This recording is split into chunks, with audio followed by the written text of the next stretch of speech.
Excuses, excuses. Vice President Kamala Harris dishing up plenty of blame and reasons on why she hasn't visited the southern border. 33 days since President Biden appointed her as the crisis point person. Are you going to go there? In that regard, it is, yes, we're working on the plan to get there. We have to deal with COVID issues, but I can't get there soon enough in terms of personally getting there. It's not going to be solved overnight. It's a complex issue. Listen, if this were easy, it would have been handled years ago. We're making progress, but it's not going to evidence itself overnight. It will not, but it will be worth it. But the American people know exactly who's to blame. Voters in a new Fox poll say border security is worse today than it was 2 years ago. And guess what's actually making an appearance at the border? Copies of the VP's 2019 children's book handed out to kids at a shelter along the southern border in California. Harris's office saying they weren't aware of these welcome packs and that they're usually organized by members of the community. Wow, Dana, imagine if Trump gave Art of the Deal to kids in cages. I just cannot, I can't even see what they would say about that. I don't know. It's kind of silly when you think about it. Right. What do you think's going on here? I am really just surprised at all of this. I'll tell you why. So if you recall, Vice President Harris was given this made the point person on the border the day after she laughed at a question when she was asked about going to the border. So it seems to me that they overcorrected on a PR issue that they could have handled, and now they have a much bigger PR issue because she clearly doesn't want to really deal with it. And when they say that superheroes are everywhere, but they're not at the border apparently, because this issue, to me, a vice president would want to take on a big issue like this. And also, the administration is taking on so much water and negativity when it comes to the border issue, as you saw in that poll and in all the other polls. And it's just obvious on its face. And I'm starting to feel like, she had this moment in these first 100 days.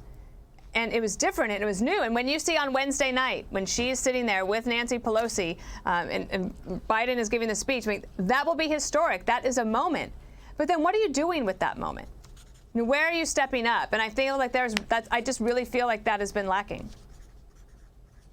Well, Dagan, she says she can't get down to the Northern Triangle because of COVID.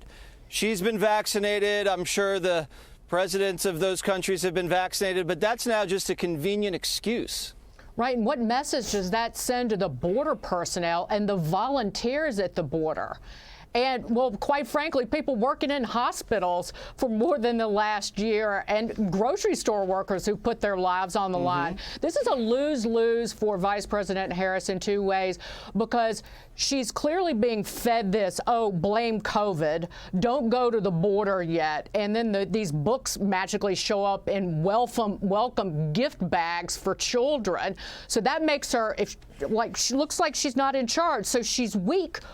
Or, on the other hand, she just doesn't want to be photographed with a bunch of suffering children, and that makes her look uncaring. So she can't get out of this. But they're craving, the Biden administration, they're craving poll watchers. If these numbers keep declining, they will make a change and fast. Remember what they did last summer? They didn't say bupkis about the riots that were raging in cities across the country, and they only spoke out about it after the poll numbers started moving against them. That is true. Juan, I have to give credit where credit is due. Biden saw this coming, and he said, here, Kamala, you take it. And now we're doing a segment on Kamala Harris, 1600, chewing gum or doing whatever he's doing. Well, no, I think that what we saw in the poll numbers indicated that immigration's a real problem for the Biden administration. He's the president, Jesse, and he's getting hit on that subject. I mean, he's got to come up with some ideas. Now, I don't buy into this idea that it's simply making a photo op at the border is the key to the solution. I mean, gosh, if that's the case, then Senator Cruz, Senator Langsford, I think Congressman McCarthy, they've all been down to the border. We don't have any solution as a result of their magical photo op, taking selfies. I think they were trying to exploit the issue for political advantage.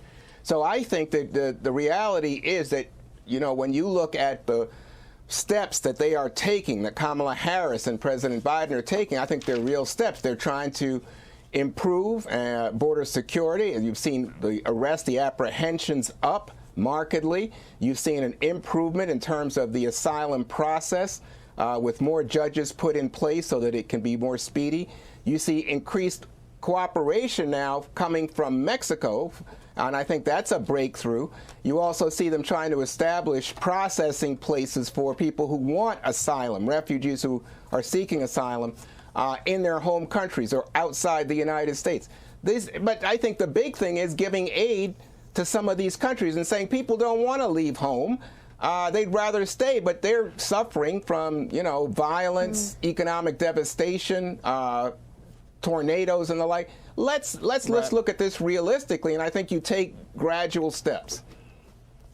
Yeah, well, realistically, we've been giving aid for years, and that hasn't always worked. Greg, I would have given the plus to these kids coming across.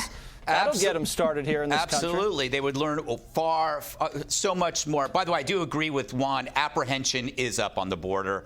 And Mexico was already cooperating with America, so it wasn't a breakthrough. Trump had already had that covered. We also learned how to do those photo ops from AOC, who was down at the border crying her eyes out, if you remember that. I just think this whole thing was a desperate ploy to get free publicity for a new book. She couldn't do a book signing at Borders, so she went to the border. That's a joke about a bookstore that no longer exists. So for you young people, it used to be that. But here's the interesting story, and I didn't see this coming, but she is revealing herself to be not very good at this, not very good at this job in general.